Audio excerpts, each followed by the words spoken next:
Following Federal Reserve's interest rate decision on Wednesday and more pressure in banking sector, markets closed a rugged week, while U.S. stock futures fell at beginning of process on Friday morning. S&P 500 decreased by about 0.4% in the open, while the Dow Jones Industrial Average lost 160 points or 0.5%. Technologies Nasdaq decreased in composite and roughly decreased by 0.3%.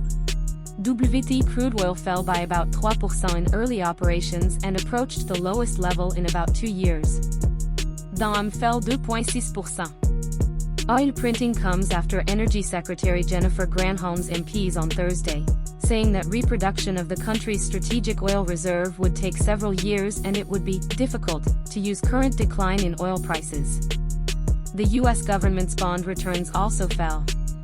On Wednesday, Fed ratios increased by 25 basis points and funds made range of highest since October 2007 to 4.75 à 5%, which is highest, and claimed that aggressive ratio March campaign decreased to suppress inflation. The committee predicts that it may be appropriate board some additional policy achieve an adequate, restrictive monetary policy attitude return inflation 2% over time. The rate increases in the rate of income rates. Oxford Economics, U.S. economist Ryan Sweet, on Wednesday, said, Powell, Fed, a soft descent target economy without pushing the stagnation or a way to return backward inflation. However, due to the pressure on the banking system this road was narrowed.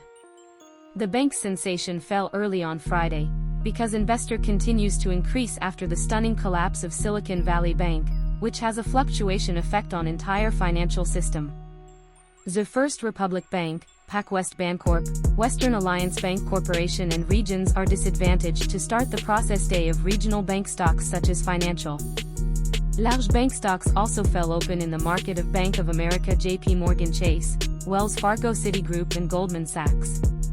European bank operators Deutsche Bank and UBS shares sank more than 7% and 4% respectively as they continued to feel after the collapse of Eurobank's Credit Suisse.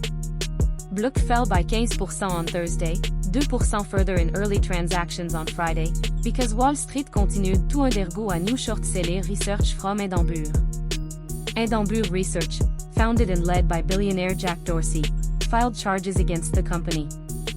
Citi analyst Peter Christiansen wrote his shareholder feelings in response to his Hindenburg report echoed.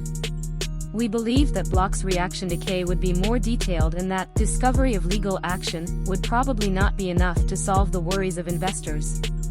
Coinbase fell by 1.5% after 14% decreased on Thursday after company's announcement, and received a Wells notification from SEC, which warned companies about actions waiting for regulator.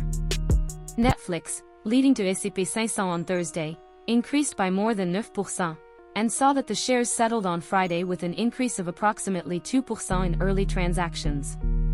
Activision Blizzard, European Union regulators on Friday, said Microsoft's video game developer has turned into a planned $75 billion transfer, after January 2022 HAS increased by 6.7%.